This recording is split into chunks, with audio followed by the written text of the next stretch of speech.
Zone Matthias, aka Mr. 16 Bars, that's real hip hop. Try to tell people that Philly is a special breed. They hate to see us on top, they hate to see us on, they hate to see us come up, they hate we on, they hate the moves that we make because it's made to break them. We give them knowledge on tracks and hope our words can save them. I guess it's hard to give props when you know you lesser, so we right on your heels, I hope you feel the pressure. Rappers faking a role, my shoes that never fit them. Before you come at a king, I let my soldiers get them. I'm from Philly with hot corners, they turn chilly. Again, my name is David Shands, and I have a clothing brand called Sleepness for Suckers. It's geared towards entrepreneurship and people that are willing to lose sleep to get what they want out of life. I'm from Willingboro, South Jersey, born and raised. Spent the summer in Philly. My dad lived in North Philly. I got a lot of family still here in Philly, but I live in Atlanta now. I didn't do that good in school, which is kind of ironic, like, 'cause I really cheated my way through high school and I dropped out of college. I went to college for 3 years. I'm technically still a freshman. So it's not all that funny, right? It's not all that funny. No, I'm just kidding. But it's really ironic that I have an opportunity to go to schools, and I have something to teach them, right? Maybe not on the academic side. Obviously, there's some things that I missed in school that I teach them. Look, you need to get it. And there's a chapter in the book called School is Just a Game, and read it when you get a chance. It's dope, strictly for kids. School is just a game, but I'm really, really passionate about entrepreneurship because I'm at a belief level where everybody has a dream and we all have the ability to get it, and the only thing that's stopping us is us. Like, I have a mentor, right? He makes $50,000 to speak for an hour, $50,000. And when I look at that, I realize that he's no different than me. The only thing he has on me is time and experience, and he works a little harder, but he's a human being just like me. Like, if I cut my wrist, it bleeds red. Imagine what color his wrist bleeds if you cut his. Pick just wild guess. Red. Same stuff. He doesn't have superpowers. He just has the ability. He became more valuable. He has the ability to make $50,000, and I make about $2,000 to speak. There's no difference except for the fact of the matter that he works hard. And I believe if he can do it, I can do it. And I go to the kids to show them, if I can do it, you can do it. And I'm trying to give them a roadmap. Anybody ever been to a high school or a school and spoke with the kids? Honestly, anybody ever been to the? So it's really challenging when I go to someone's city and I speak to the high school students and I ask the kids, did anybody from your high school that graduated come back to the school and give you a roadmap on how they became who they are today? And they have no answers. I went to a school in Florida. They said nobody came, the school's been around for 100 years. Nobody came back to at least say something positive. So I serve it as an example. And I'm going back to my old high school tomorrow. There's a whole bunch of people that's coming with me to give back. And like, they're gonna see certain things that you can prevent them from seeing, right? There's certain failures that you already went through that you can tell them how not to go through. You've been through some rough relationships. You knew you should have left that dude alone. You knew he wasn't no good. And you can tell them, listen, I've been where you are. I know you're in love with that boy right now, but there's more to you. You're more valuable. So I go to these schools and nobody went back. So I'm going to ask everyone here. This isn't about selling a book. I'm going to ask you to go back to your school and ask for a classroom. Say, look, I just have some information that I like to share. You don't have to be a motivational speaker. You don't have to be an entrepreneur. You don't have to be progressing in your career. Find something that you learned maybe the hard way and go teach them. Is everybody in agreement with that? Can y'all make me that promise? So so the book's Dreams Are Built Overnight teaches people how to go from their job to their dream, because I worked at the Cheesecake Factory for 6 years. And the last 2.5 years, I made the transition out. Anybody work a job that they know they're not going to be at forever? Raise higher again. So you ever ask yourself the question, why you've been there so long? You ever ask yourself that question? Quick story, it's in the book. So I'm a storyteller. So I've always been an entrepreneur, and every job, I think I've never been in a job past like 10 months before they either fire me or like I find something else. Or I'll quit because I got this harebrained scheme of an idea to start a business, And I tried it for a while and quit. But I worked at the Cheesecake Factory, and I'm training with this girl named Kat, right? Her name's Kat. And, you know, I ask her all the important questions, like who's the best managers to work with? You know, what are the best sections I can make money? How much money can you make on a Saturday night? Important questions for a server. And I haven't answered the question, how long you been there? She said 3 years. And I'm looking at her crazy, like, you've been waiting tables for 3 years? Are you serious? Yo, Cheesecake Factory, you wear all white, right? Like, why would you wear all white in a restaurant? And you're willing to serve bread and refill drinks for 3 years? No way in the world. I'm training with her. Now, I don't say this to her face. I'm just thinking it in my head. Like, there's no way I'm going to be you. So about 3 weeks later, I come into work, we have a staff alignment where the managers have like updates to the menus, anniversaries, stuff like that. And my GM said, yo, we got an anniversary, right? Give David a round of applause. He's been here for 3 years. I said, whoa, player, I only been here 3 weeks. Slow down. He said, no, I checked the records this morning. You've been here for 3 years. It only seemed like 3 weeks. Time flies when you're having fun. That was like a defining moment for me, because it took me back to the conversation of me talking to the girl who's been there for 3 years, me thinking, yo, I'm never gonna be here for 3 years. Now I'm here for 3 years, and these people that I'm training ask me that question, how long you been here? And I'm like, 3 years. So this is how you cut bread, right? So they're like, 3 years, huh? Giving me the same face I gave Kat. It was crazy. I found it interesting in the book that you said that you would never give someone advice to follow their passion, pursue their passion, because passion is a huge emotion. And so in order to meet your goal, you might not necessarily need to follow your passion in order to meet your goal. So if you could break down for us just what your passion is, how you transitioned from the Cheesecake Factory, and how that whole childhood with your mother played into how you went ahead and started your business. Okay. I get, you know, I was getting a lot of advice when I was coming up, and you know, most people say, you know, find that thing you're passionate about and make it a business, right? Y'all heard that before? Like, if you don't know what you want to do as a business, find out what you're passionate about and do that. Well, I don't really agree with that philosophy, especially because one of the richest men in the world, Warren Buffett, said that whatever your passion is, make it a hobby. No, what you like to do, make it a hobby. What the world likes to do, make it your business. So my question is, would it be more beneficial to follow your passion or do something that makes more business sense that will allow you to do your passion? Example, say you're passionate about music and you want to travel the world doing music. I did a video on this. You want to travel the world doing music, right? But you need $50,000 to do like an East Coast tour doing music, right? Well, generally, if you have a mixtape, it's really not going to provide that money for you, unless you're out there every single day doing it, right? But like, there's music everywhere, right?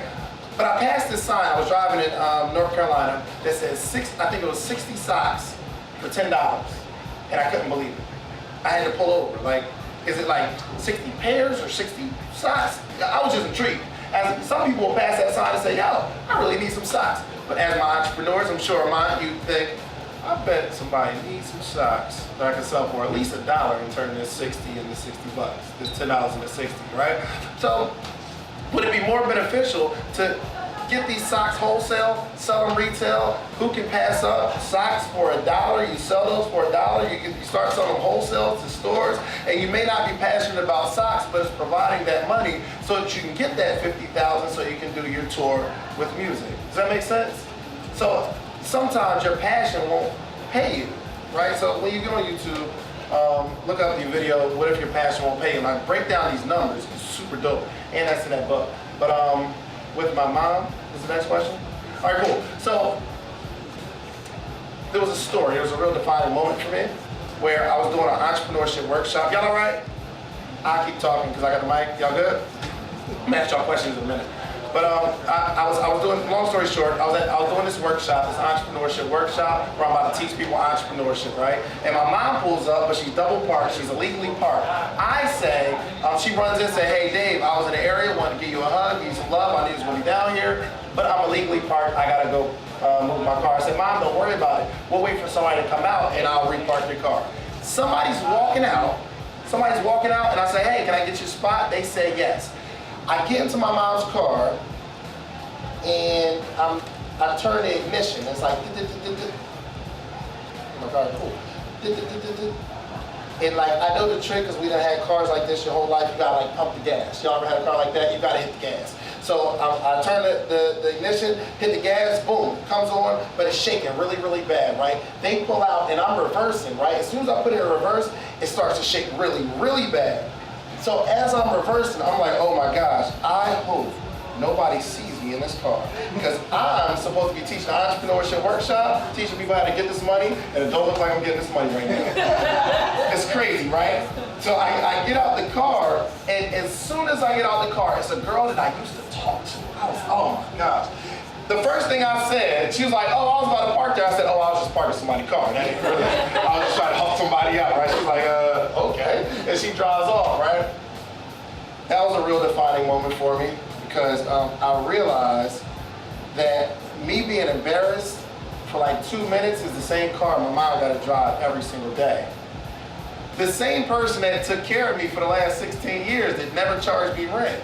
The same person that made sure I ate every single day. I don't even know how she did it. A lot of times she didn't have a job. Like she just made sure I ate. Every time I come home, she makes it happen. Most of the time the lights were on, right? And I just thought they were just magically on. Like you hit the switch and it comes on. Until one day it just didn't come on. And I'm like, Mom, what happened? What's up? The lights ain't on. She's like, well, it'll be on Friday. I'm like, Mom, well, I can't really wait till Friday. What we gonna do? Like, I can't watch TV. I just got this new game. I'm trying. She's like, well, it'll be on Friday. And I realized that she worked really, really hard to make sure by the time I hit the light, it comes on. So I realized that I owe her at least 16 years of paying all her bills. I'm at about half of her bills, her monthly bills right now, but I will not stop until I get that other half. So that's my driving factor. So hold on, I get some claps, y'all. This is shy group, they shy.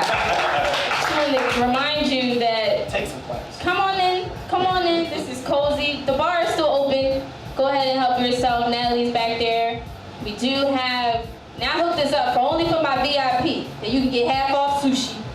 You get half off small plates. But that's only the people here, all right? So y'all VIP, so talk to Natalie. Shop with the bartender, man. Grab a drink, grab something to eat. Talk to her about that, she'll hook you up. But now we're on the topic of the business. And like I said earlier, you have the fashion brand, you are doing your motivational talks, and now you have this book. Talk to us about the industry. Do you consider yourself a part of a specific industry? And what kind of makes you unique? Because I see the common denominator amongst all three of these things is that you're sharing a message. You have a message that you are getting out there to the masses. And one of those messages is Sleepness for Suckers. So talk to us a little bit, like, would you consider yourself a fashion brand? Are you a designer? Is this a motivational company? Talk to me about all three of those things. Really good question.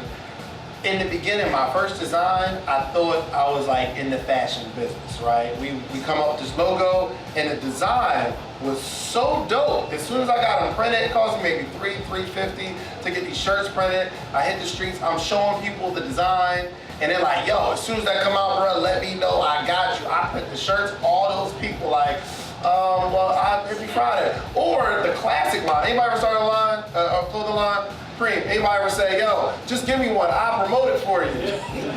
Oh my gosh. Yo, if any of your friends ever start a brand, don't hit them with that line, please. Oh my gosh. So people really wasn't feeling the design after it got printed, right? And everybody I show, I'm like, yo, look at the design, look at the detail. Look, we use American Apparel shirts, feel the quality. They're feeling the quality, they're looking at the design, but they're not buying it. But they do say, yo, Sleepness for Suckers. I like that. I had the logo real small in the neck, right? I was like, ooh, okay. People not feeling the design, but they like the concept, right? That was the day I stopped selling designs. I started selling people on the concept. I took that little logo from the back and put it real big on the front, as big as I can get it on the front, and started selling the brand. Crazy thing is, before I even showed them the design, I was selling them the shirt. I'm telling them about the concept, like, yo, if you lose sleep doing what you love, you'll eventually live the dream that you only would have dreamt. You gotta give up sleep. You gotta give up, you can't watch TV all day. Watching TV all day, you sleep. Playing video games all day, you sleep. Some people go to the club every single weekend you sleep and you can be putting that information, you can put that time into your business. Dan, what's up? You sleep. Yo, and it's crazy. So people like, yo, I really want one of those shirts. It says Sleepness for Suckers on it. I say, yeah. So they're making a decision to buy the shirt before they even see the design. And I started selling a bunch of shirts before they even seen the design. I stopped selling the design. I have a membership right now, like a membership, a monthly membership where people buy the shirts. They sign up for the membership and it hits their card every month, but they don't even know what the design looks like before it comes, but they've already signed up to buy the shirts. 2 people, like the whole year, said, look, whatever the shirt is, I don't really care because they're locked into the concepts. So I definitely wouldn't, because I'm not passionate about fashion. So I wouldn't consider myself a clothing line. And there's a chapter in the book that says, do what you do, don't become what you do. I know some people in fashion, when you look at them, you think fashion. I know some barbers who cut hair. When you think of them, you only think about them when you need a haircut. You follow me? Yo, at the Cheesecake Factory, when I see my friends outside of work, all they talk about is their next shift. They became what they do. I am who I am. I found my purpose. And my purpose is to help people. So if I'm helping people through a motivational clothing line, or I go to the schools for free and talk to the kids because that's what I'm passionate about, that's part of my purpose. If I write a book that's going to help tens of thousands of people, that's what I do. So like we do a call. Dan is on that call every single Monday. We do an entrepreneurship call every Monday night at midnight. Midnight. That lasts sometimes till 2:30 in the morning. Is this true? Sure. For free, right? And I have millionaires come on the call and give the game about how they've done it, or people in marketing, or whatever they're really, really good at that became very successful because of my relationship. They jump on the call and just get a game away for free. So my purpose is to just get information, give information away. And I said this earlier today. One of my mentors told me, and there wasn't a self-interest reason for it, but he said, yo, I really like what you do. You really highlight people, right? I give people a chance to speak on the call. And he said, whoever controls the spotlight controls the show. You don't necessarily have to be in the spotlight, but whoever controls it, if I put it on you, I can decide how long that spotlight is on you. And then record execs do the same thing. We're gonna put it on Meek Mill for a little while till Drake kill him, and then we can do somebody else. Whoever controls the spotlight. You can't just come to Philly and Y'all, look, I'm not even a fan, but I just gotta, Nah, I love you. had to hold it down for the Best example I can come up Some with people on might the really fly. love him. Sorry. That was funny. So, I mean, you started talking about the philosophy, Sleepness for Suckers, and I literally, I have some friends in here. I have some friends who I've been able to really have sit-downs with and talk to, and when we're talking about business, there's one person I always bring up, and it's always Sleepness for Suckers. I want you to go, a little further into that philosophy. I call it a philosophy, your entrepreneurship philosophy. And I also saw in the book, I thought it was interesting that it was a video. You said the what or why isn't as important as who you are.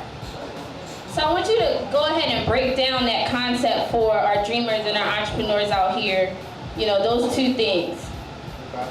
I think what you do is very important. Why you do it is more important. But I guess the best question is, who are you as a purpose? Like, I believe when God was like putting you together, right, he had some intentions. Right? He had some thought, like when he's like putting mine on this earth, like, yo, I'm gonna put mine here, I'm gonna put certain things in mine, and I'm gonna give him the feeling.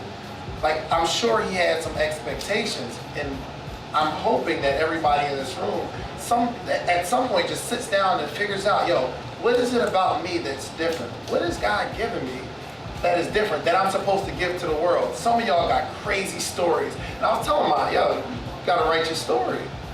Like, you being real selfish by not writing your story. There's somebody that's supposed to read it and you can set somebody free with your words, but you refuse to do it. So that's why, and I've been pushing everybody on that message ever since I got that book, and I'm getting these text messages and emails like, oh my gosh, this book is changing my life. I've been asleep for the last 6 years. I just woke up by reading your book. This don't have a whole lot to do with money. It's about purpose. I found out who I am. I believe Martin Luther King found out who he was to the world. You see what I'm saying? So like something would make a man do certain things and say certain things, knowing that every day that he steps out of his house, his life is in danger. What makes a man do that? It's purpose. It's purpose.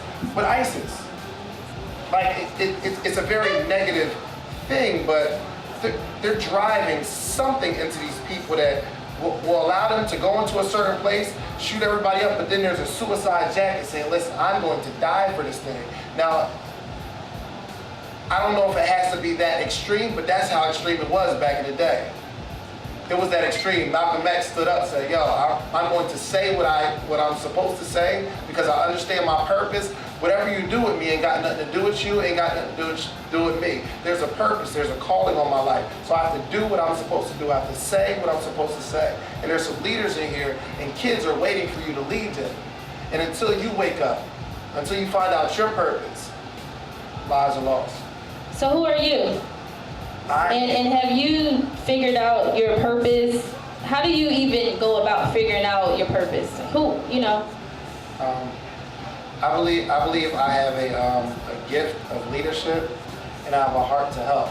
And I believe the more people you help, the more you find your purpose. Like that's just the formula for me. Now I haven't come up with a formula on that. Like it's not in the books. I haven't come up with a formula, but like I'm in tune to the person that I serve, to the God that I serve. I'm in tune with that. So the only advice I can have for you is like you have to pray about it and get into your quiet place. It's very few people. If I took a poll, I believe probably 1 or 2% of people ever get into a real quiet place and turn their phone off for 30 minutes, turn the TV off for 30 minutes, lock the door for 30 minutes. People rarely do that. And just like feast on your own intellect, like spend some time with yourself. And the answers will come. I do that often. Dan, when you came, how many times was the TV on in my house? It's a habit. Like when I come home, the TV's just not on. It's just one of those things. Because I was already, before I left my job, my mentor says you gotta give up your TV. So I stopped watching TV, and that was 3 years ago, and it became a habit. When I come in the house, like there's certain things that I do just naturally now by habit. It's uncomfortable to sit on the couch and watch TV. It's uncomfortable now. So it took some time of just being by myself, and maybe with a sheet of paper and you just write. I don't know what you write, but just feast on your own intellect for a minute. And when we talk about Sleepness for suckers, now are you talking about people literally sleeping? What is that about? How did you come up with that phrase, Sleepness for suckers? I don't know where I came up with the name from, honestly, because it was a while ago. But no, it's not. Initially, it started out with like the meaning of sleep in the bed. Like I gave up a lot of sleep. Instead of 8 hours a day, here's one of my philosophies. If you sleep 8 hours a day, just shave that down to 7 hours, and in that hour, you can build your life. You can build your business in an hour a day. Because over 7 days, if you're consistent from hours to 7 o'clock or 8 o'clock, or hours 8 o'clock to 9 o'clock, you're consistently building your business. Over a week, you're putting in 7 hours. Over a month, you're putting in 30 hours. Over a year, you'll have put in 365 hours into this one project. I believe if you put 365 hours into anything, you can really figure it out. Like you'll find your way. So it's not about sleep in a bed anymore, but I did give up a lot of sleep. But sleep on any area of your life. You might be sleeping on your family relationships, chasing money. You might be like working all day long, like trying to build this business, and your family is suffering, and you sleep on your family relationships. So nah, it doesn't have anything, a whole bunch to do with sleep in bed. So, in entrepreneurship, in our journeys of pursuing our dreams and our passions, we're gonna hit a roadblock. There's times that things became difficult for you. You might have thought that you was gonna quit. But how did you get through those very tough moments where you might felt like you didn't have anybody around you to encourage you? What did you do? It just comes with a certain level of maturity, understanding that the things that you go through really aren't even for you, but they're a part of your story. So now as an author, I'm starting to understand that everything I go through, once I get to the other side, it's just another chapter in my next book that I'm gonna sell for $20. It's just maturity. Some people cry about it, but I package my stories, I package all my failures, anything that hits me negatively, I just package it, log it, and say, yo, I'm going to give my next speech on this topic, because if I went through it, somebody else is going to go through it. I had a store, spent $30,000 to get the store going. 6 months later, the mall tells me that they're relocating me to another place where I'm going to have to fix that one up because a larger company wants my store. I was only there for about 6 months. They're not giving me my 30 back. They're not going to help me renovate the other spot. It's like, yo, you just got to go to that one, or the lease is over. And that's pretty standard in a mall.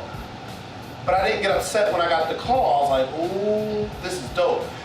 About a week after that call, it was crazy. About a week after that call, this guy asked me to come to Dallas and speak. He was like, yo, we'd be happy to pay you. We'll put you on a flight. We'll give you $2,000 to come speak. I'm like, all right, how many days? He said, well, just one. We got other speakers on the panel. We just need you for 20 minutes. I said, ooh, gotcha. I already know what I'm going to talk about. So I go down there for 20 minutes. The whole time, I talk about how I lost the store. Right? Like a whole motivational presentation about how I lost the store and how I wasn't upset about it. Got a standing ovation and I leave, right? The only reason, here's the crazy thing, the only reason I told that story is so I can tell the story of how I lost something and told a story about it and got paid for it. It just comes with maturity. Stop crying. Like, somebody's been through worse. You'll be all right. Like, if y'all can just get that, you'll be all right about you. Everything gonna be all right. Like, I met a man that had no hands, and he paints. He's an artist. Crazy. The craziest thing, he paints. With his mouth? With his mouth. You see that picture I posted a while ago? The paintbrush in his mouth. The crazy thing is he didn't know how to paint when he had hands. I met a man with no hands that gets up every day and goes to get it. So people ain't buying the book, people ain't buying the shirt. Like, you can't get that upset. Your check's short. People ain't pay you the money they were supposed to pay you. You still crying? He ain't no hands. It's almost like, imagine God saying, yo, I'm going to take his hands, I'm going to leave you with your hands, I'm just going to put you through a few things. And you're like, come on, God, you going to put me through all that? He was like, yo, would you like me to switch places? You see what I'm saying? Because you lost your job. You mad? You still got your hands. And that's just how I live my life. Once you see some people that, like people in other countries who ain't got running water, and like, yeah, that makes sense. So that's where I'm at with it. Hi, this is Maria from Philadelphia, and today at the event I learned that no matter what it is that you're currently doing or where you're currently at or what you currently feel like you can accomplish anything that you want to accomplish, you just got to keep going and got to work for it, and if you work, the results will come for you. I'd like to say good evening. My name is Erica Stewart. I'm from Manioc, Pennsylvania. Just like to say thank you for the opportunity to have an outlet to come to on a day after work. Got a lot of good information, and I definitely would like to share with anybody I come in contact with. Thank you for your time. I appreciate it. Hi, my name is Janine. I'm from Northeast Philadelphia, and I'm glad to be here meeting David Shands. And my takeaway is that Sleepness for suckers. Whatever it is that you want to do, you're willing to put in the work, that you can do it. Don't never let anybody tell you that you can. There's no obstacle that you cannot overcome. And just keep your mind focused, and you can do it, because if you can dream it, you can do it. I'm a designer. I started out with a designer, and I don't know, she felt like that I wasn't going to run without her. Like, I don't know, like she started making demands and telling me where I need to be and what I need to do. I was like, oh, you think I can't find another you? Oh, you think I'm not going to be successful without you? Watch this. I keep running. And as I run, there's another, I'm running, and then I found another designer. He's like, yo, where you going? I said, this way.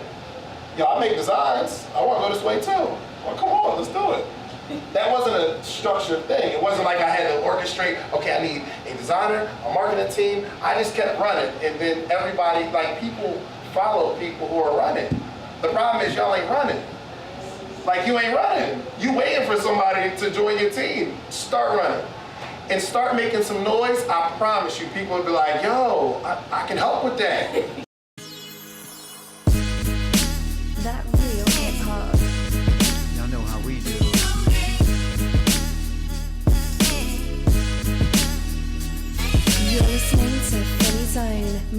Bias, aka Mr. 16 Bars, that's real hip hop.